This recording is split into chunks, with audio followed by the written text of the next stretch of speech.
in this video today, we're going to dive into the most common SEO mistakes that small business owners make when it comes to their own SEO campaigns.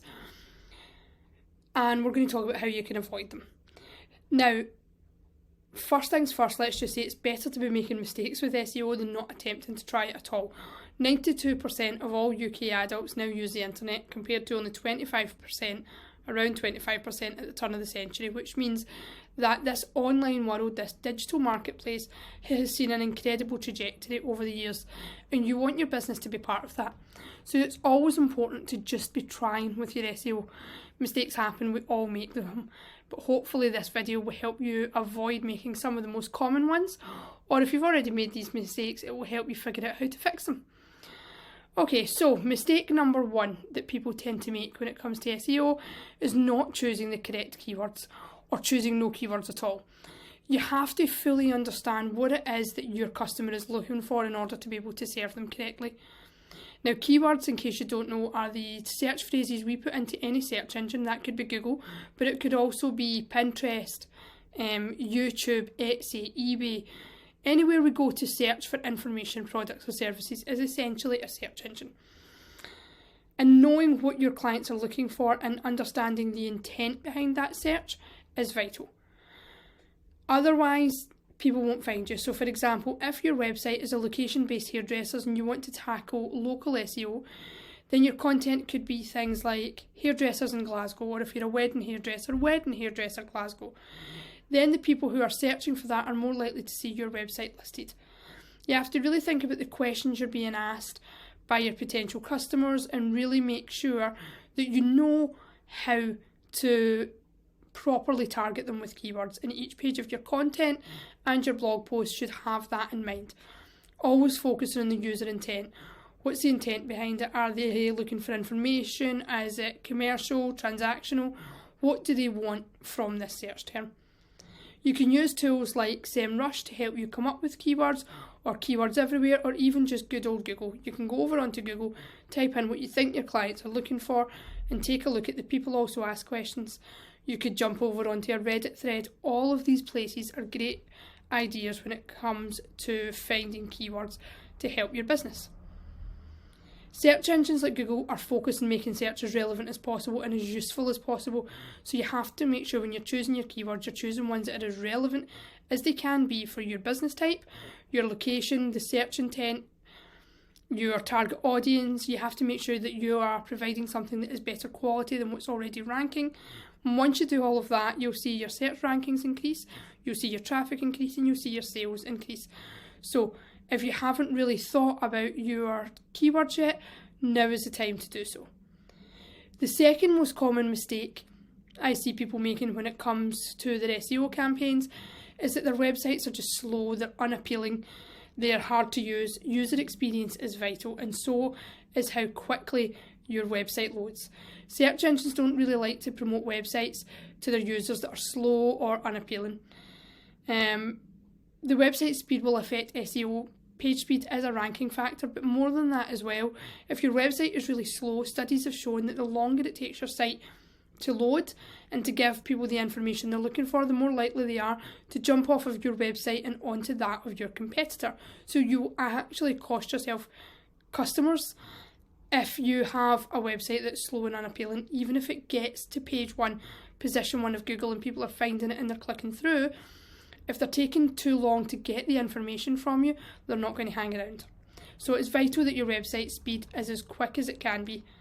There are websites out there that you can test your website speed and let you know where the key areas are that you have to improve upon. Google have one. They have their own page speed insights tools, and there are others out there. You can simply go on to Google and test and type in "test my website speed," and you'll get a range of options there to try. Because it takes just 50 milliseconds for online users to form an opinion of your website. So if it's slow, that's not a good start.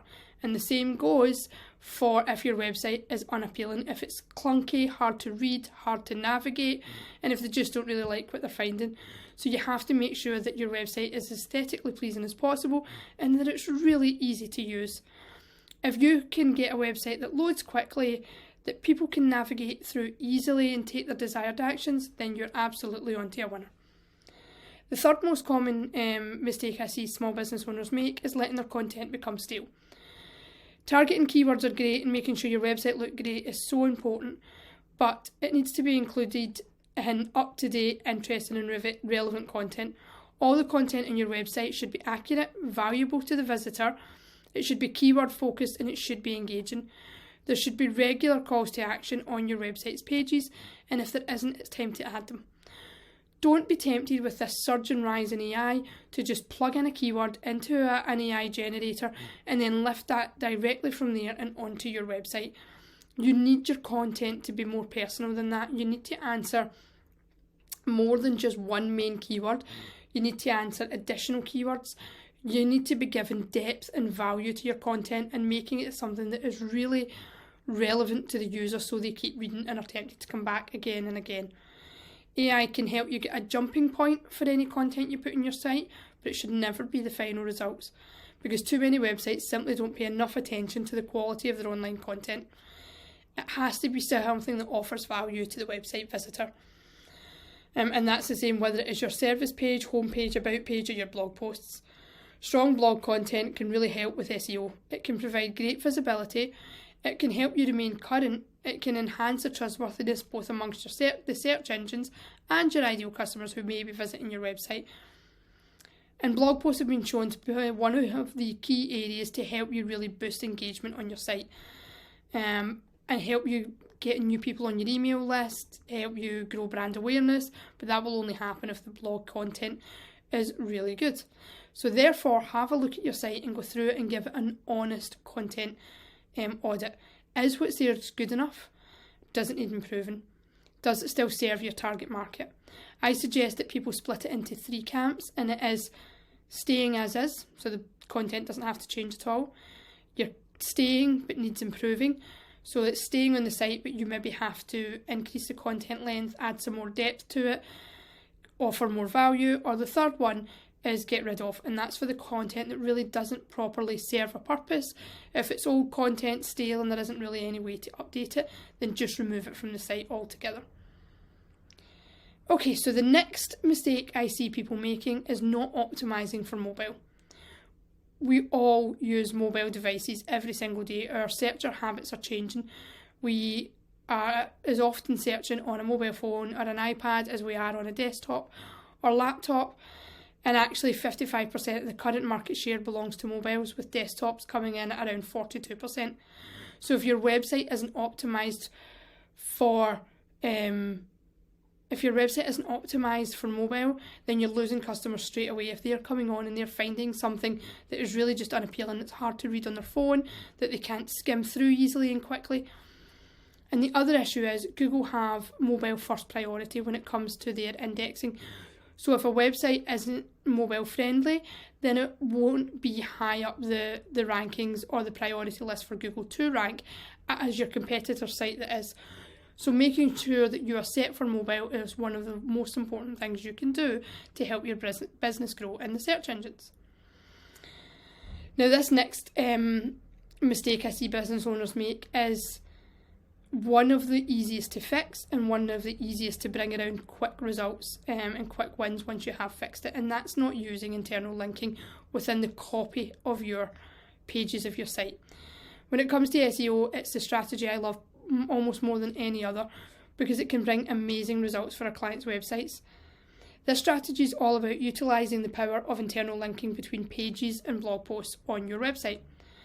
Internal linking will help both bots and humans to better understand and navigate your website. Having internal links increases the page authority to those pages and it improves the overall credibility of each page. And more than that, internal links will also prevent your site from having any orphan pages, which is a page with no links coming to it. If you have an orphan page on your site, then Google can't index it because they can't jump to and from it. Their bots can't easily navigate to it or easily navigate away from it. So this content ends up isolated and just does nothing, and that's the last thing that you want. You could group your content together by categories in little content clusters using internal linking. This is a strategy we've used for clients, and we've seen clients more than triple their organic traffic within a month just by implementing a really good internal linking strategy. Now, the other thing I want to talk about is local SEO mistakes. If you run a location-based business, then you might be wondering if these SEO tips and small business mistakes are relevant to you. And the easy answer to that is yes, they are. We see these mistakes repeated whether your business is global or a local business, but what's more, there are actually some additional local SEO mistakes we see being made by businesses who target a geographical target base. The most common one is not claiming your Google Business Profile page. This resource from Google is totally free, so if you serve a specific location with your business, then you need to make sure you claim your Google Business Profile page, and it's really easy to do. Then once you've done that, you need to ensure you're using it correctly. Optimise all the service areas. Make sure that you are using your NAP listings all correct, your name, address, postcode, phone number, all of that details are mirrored across every platform that you list them.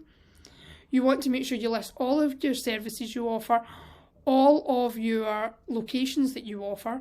You want to put on at least 10 images or videos onto your Google Business Profile, so you've got them there, and you want to update by posting weekly if you can. Posts on Google Business Profile, they do expire, so you'll want to keep it current and fresh by posting every week. Now, you could literally just lift a blog post from your site and put it in your Google Business Profile, or you could lift one of your social media posts and put them there.